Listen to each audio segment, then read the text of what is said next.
Terrorizmi shtetëror me vilat e ligjshme në Sauk është dëshmi e mënyrës se si qeveriset Shqipëria. CNA denoncoi aksionin banditesk në zonën e Saukut në Tiranë, ku Inspektorati Kombëtar i Mbrojtjes së Territorit në shkelje të hapur të lejes së ndërtimit hodhi në erë 3 vila.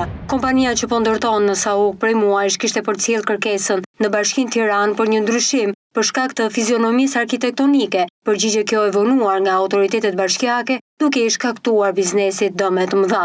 Dokumentet zyrtare të publikuara nga CNA tregojnë se objektet ishin ndërtuar në përputhje me ligjin dhe kishin marrë leje ndërtimi të miratuar nga autoritetet kompetente.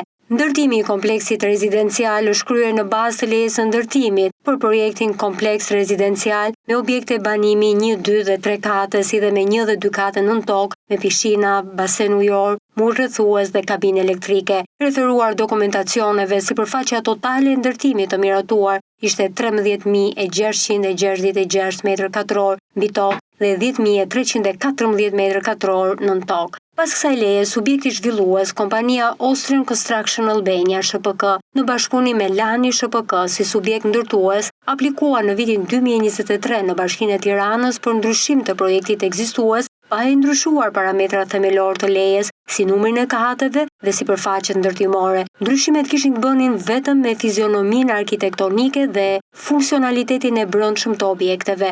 Në relacionin shpjegues të lejes, thuaj se projekti synonte zhvillimin e një kompleksi modern banimi, me standarde të larta ndërtimi dhe infrastrukturë bashkëkohore. Megjithatë, pavarësisht kërkesës për miratimin e ndryshimeve nga Bashkia e Tiranës, institucioni nuk dha përgjigje, duke shkaktuar vonesa dhe kosto shtesë për biznesin. Nga verifikimet në terren rezulton se sipërfaqja aktuale e ndërtuar është madje më e vogël se ajo e miratuar, 13.094 m2 mbi tokë dhe 9.199 m2 nën tokë, duke përjashtuar mundësinë e ndonjë ndërtimi shtesë jashtë lejes. Rreshti i vilave që duket i shtuar në pamje në fakt nuk përbën shtesë ndërtimi, pasi hapësirat ndërmjet godinave janë më të mëdha. Kështu edhe pse duket sikur janë 3 vila më shumë, sipërfaqja e përgjithshme rezulton më e vogël se ajo e miratuar. Pavarësisht fakteve, IKMT ndërhyri me forca të shumta policie dhe procedurë të menjëhershme, duke shembur objektet me një akt arbitrar dhe duke ngjallur terror ndaj pronës private.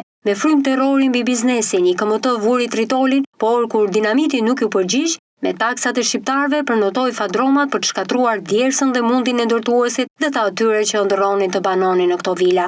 Kjo dhunë e pashembullt mbi pronën private është dëshmia e mënyrës se si qeveriset në Shqipëri të kësaj Shqipërie që pretendojnë ta bëjnë shtet europian dhe natën i vënë tritolin për të shembur jetët dhe pronën e qytetarëve.